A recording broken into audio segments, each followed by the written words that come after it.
Mesdames et messieurs, bonsoir. Merci de nous rejoindre pour un nouveau numéro de l'échiquier international. Le 17 octobre 1961, des manifestants algériens défilent à Paris à l'appel du FLN, le Front de Libération Nationale Algérien. 20 000 à 30 000 Algériens de France défilent pacifiquement dans Paris.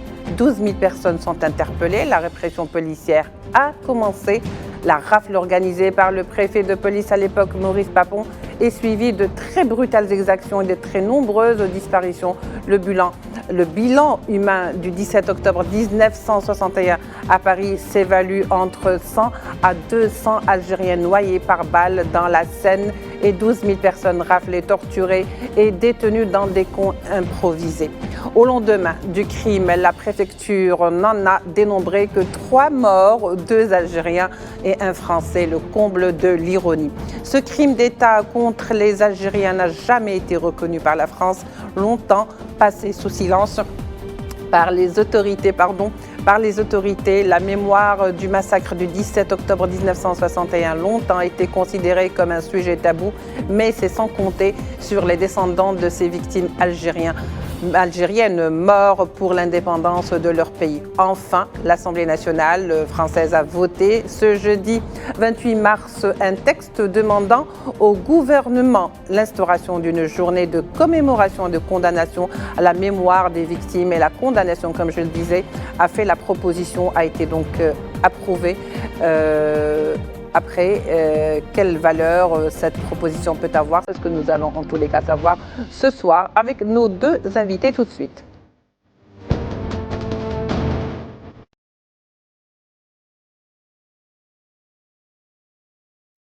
Alors, nous accueillons avec beaucoup de plaisir Gamal Abina, expert en questions internationales, est avec nous en direct de Paris. Gamal, bonsoir.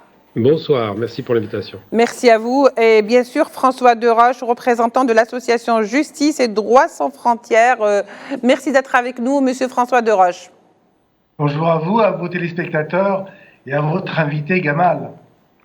Alors pour commencer, Gamal, 63 ans, disons-le, après, la proposition vient d'être faite auprès de l'Assemblée française, et qui donc a été adoptée avec 85 ou 89,50. Donc on peut dire que c'est une victoire, cette reconnaissance, ou comment peut-on la qualifier? Ou est-ce que c'est trop aller en besogne que de le dire?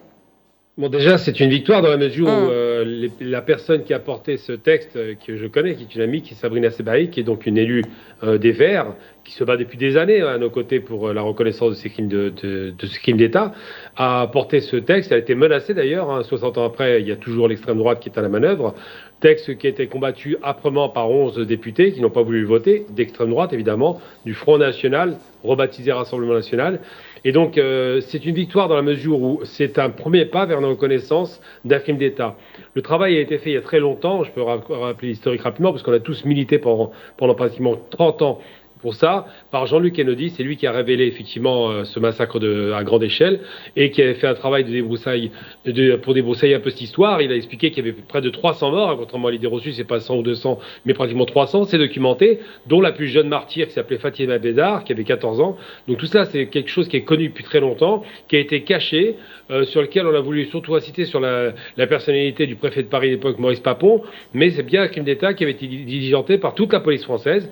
Ils se sont donné un cœur joie, et il ne faut jamais perdre de vue, c'est important, parce qu'on a beaucoup travaillé dessus, j'ai même fait un court-métrage sur le 17 octobre, que ces massacres du 17 octobre 61, qui seront relayés le lendemain par d'autres manifestations, cette fois-ci des femmes algériennes, eh bien vont réouvrir la négociation avec De Gaulle, qui se rend compte des massacres et qui ne l'accepte pas, et donc vont réouvrir la négociation avec De Gaulle, qui dit finalement, 5 mois plus tard, on va libérer l'Algérie, on va laisser tomber cette guerre inutile et sanglante, parce qu'elle est portée sur le théâtre français. Donc les martyrs du 17 octobre ont été quelque part un accélérateur de l'histoire et ont permis effectivement cette libération. Donc on peut dire aujourd'hui que cette reconnaissance de ce crime d'État à demi-mot, c'est pas dit comme ça, oui. Et cette reconnaissance des crimes, effectivement, de ces massacres, qui sont réellement des massacres, qui ont été reconnus d'ailleurs par M. Macron l'année dernière, qui c'était le 16 octobre octobre de l'année dernière, il a été sur le pont, je crois, de Besançon, et il a mis une gerbe de fleurs. Donc tout ça, c'est une réalité. Aujourd'hui, la France commence à bouger. C'est la France de gauche, mais c'est vrai que cette reconnaissance est une grande avancée dans la mesure où cette fois-ci, le Parlement français, l'institution française,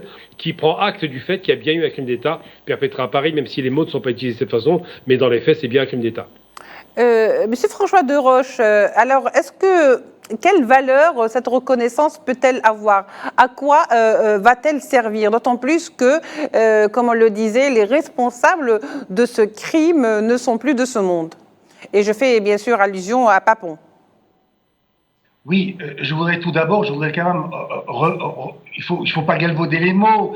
Certes, c'est une victoire, mais ce n'est que justice. Aujourd'hui, ce texte n'est pas révolutionnaire. Son intérêt, si vous voulez, il avait un seul intérêt, c'est que normalement, il fallait qu'il soulevait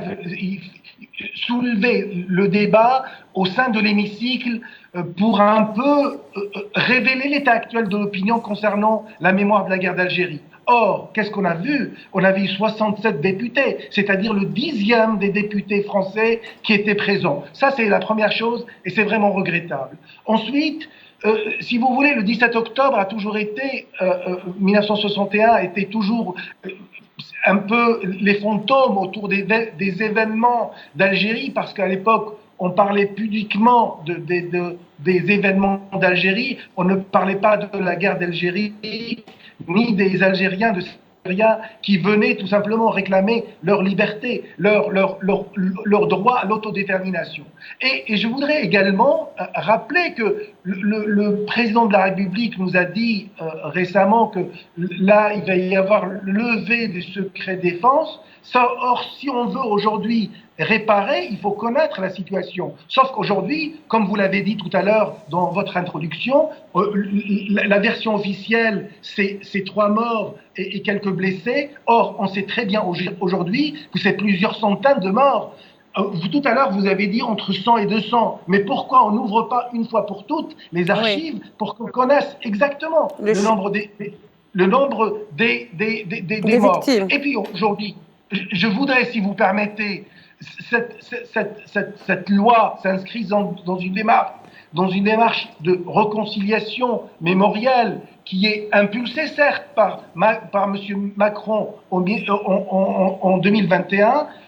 Ça a toujours été confiné jusqu'à maintenant uniquement dans les sérails du pouvoir.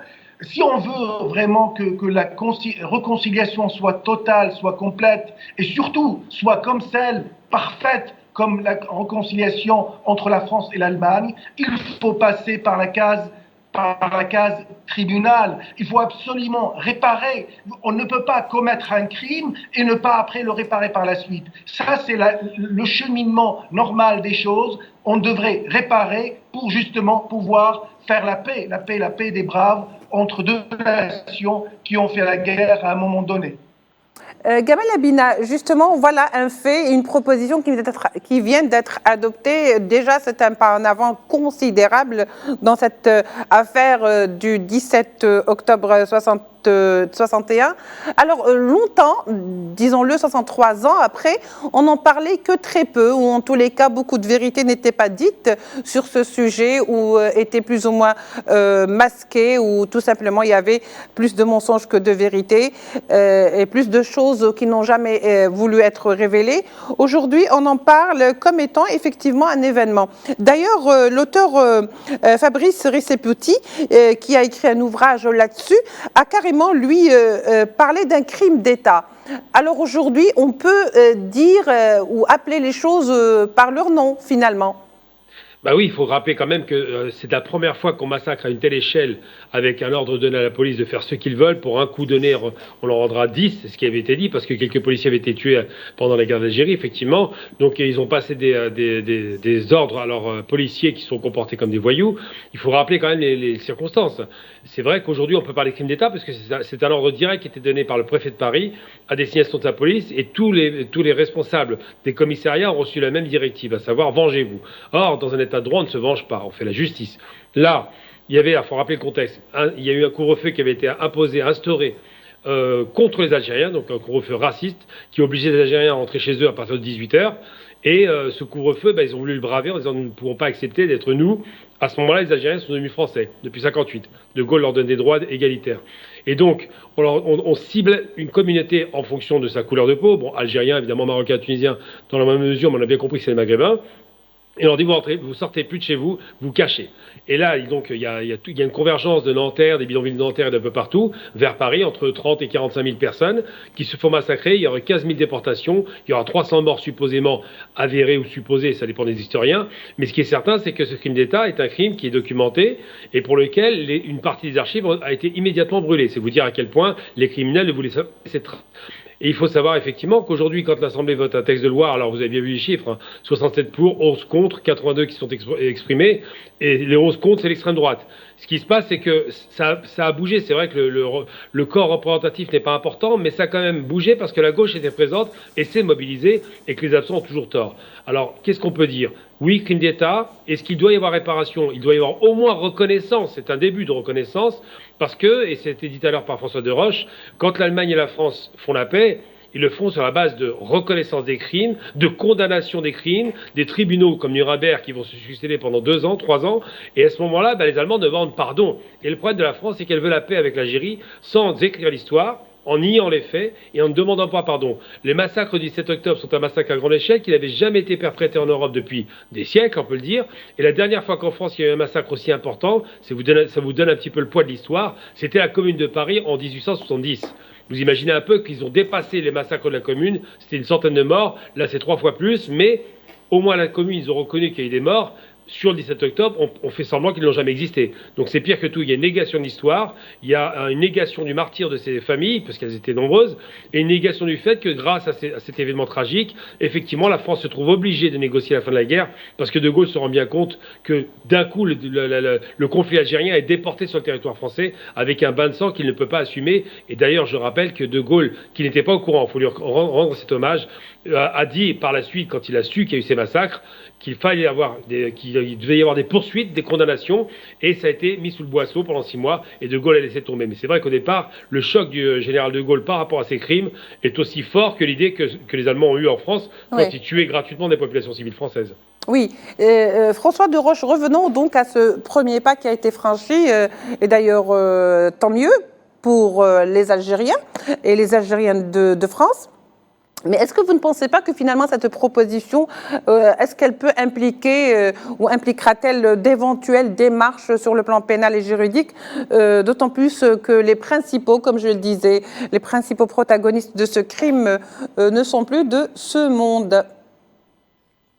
Non, mais il y a l'État quand même. Oui. L'État est là pour représenter ceux qui ont travaillé en son nom. Effectivement, tout à l'heure, quand on a parlé, c'est un crime d'État. Évidemment, c'est un crime d'État. C'est le préfet, c'est le représentant de l'État. Ce sont les viscères de l'État. C'est le cerveau de l'État. Le préfet, il représente l'État. Donc, c'est l'État qui a agi, c'est l'État qui a tué ces Algériens qui étaient des civils, qui n'étaient pas armés, qui demandaient tout simplement, qui réclamaient un droit qui est légitime. Et aujourd'hui, si vous voulez, on ne peut pas faire une paix totale, une réconciliation totale sans reconnaissance et sans réparation. La reconnaissance, elle est là. Cette reconnaissance, elle a mis plusieurs années pour arriver, mais tant mieux, pourquoi pas, il vaut mieux tard que jamais. Mais aujourd'hui, il faut absolument que chaque Algérien qui a subi un préjudice quelconque lors de ces émeutes doit être réparé, premièrement identifié et réparé pour la douleur de tout d'abord la négation, parce que c'est depuis plusieurs dizaines d'années, mais il y a la négation, il y a également la réparation stricto sensus. Donc aujourd'hui, il faut aller au-delà. C'est un premier pas qu'il faut applaudir, mais ce n'est pas suffisant pour pouvoir aujourd'hui reconnaître. Il faut également des excuses. Là, j'ai l'impression que ça a été fait pour préparer la visite de M. Tebboune à Paris. Rien n'a été confirmé. Et pourquoi pas? Pourquoi pas, mais il faut aller encore, il faut être audacieux, il faut être courageux et surtout il faut être juste pour réparer parce que sans réparation, on ne pourra jamais avoir une réconciliation totale.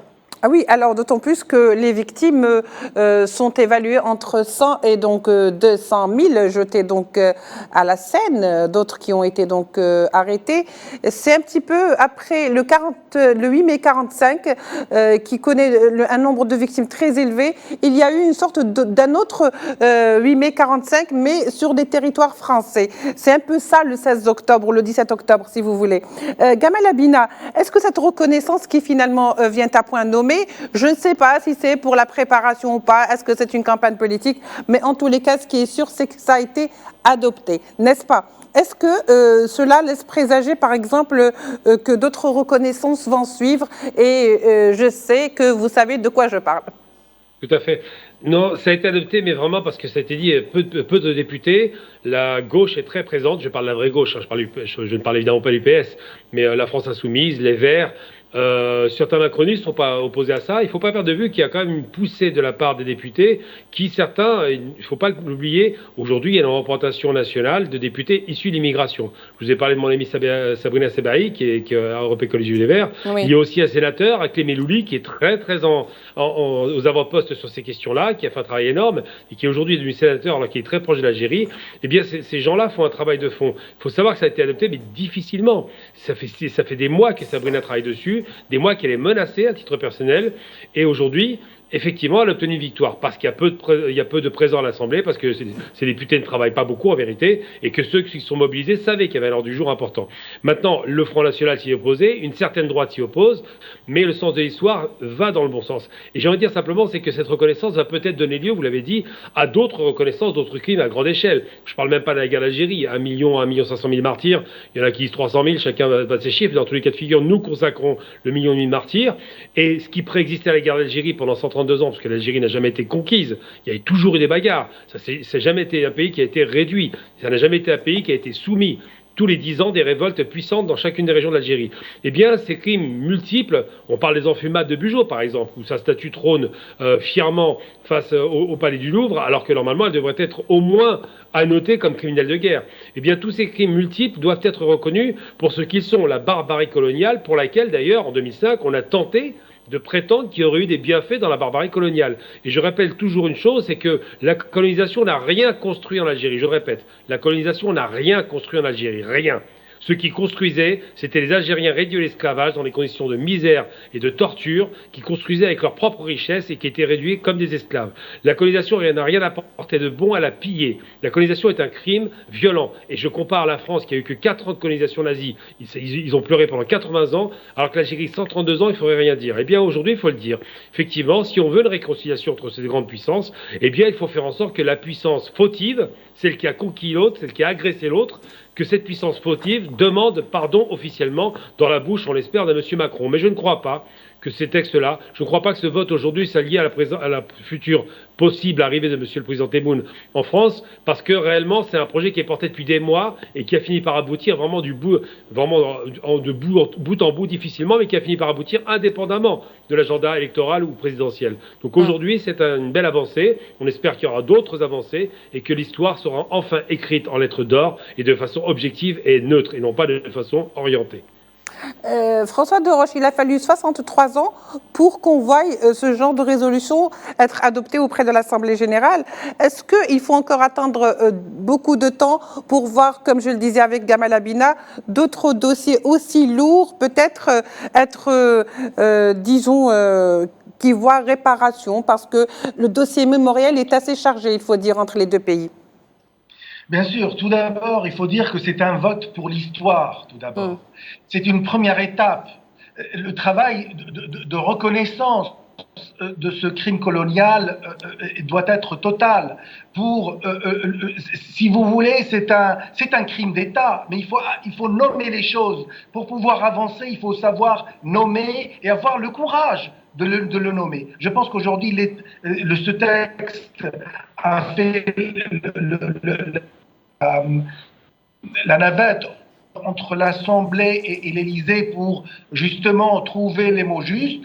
Et initialement, c'est un crime d'État, ça n'a pas été retenu. C'est dommage parce que quand on reconnaît les choses, on avance. Ça, c'est la première chose. Et puis ensuite, il faut rappeler que le ministre qui était là, chargé des collectivités territoriales qui était présente, Madame Dominique Faure, ne voulait pas de cette journée. Elle a demandé aux députés de dire, grosso modo, elle voulait reconnaître, mais elle ne voulait pas de journée officielle pour commémorer cette journée du 17 octobre. Donc, le travail de mémoire, c'est important, c'est nécessaire, et il faut qu'il soit utile. Utile pour qui?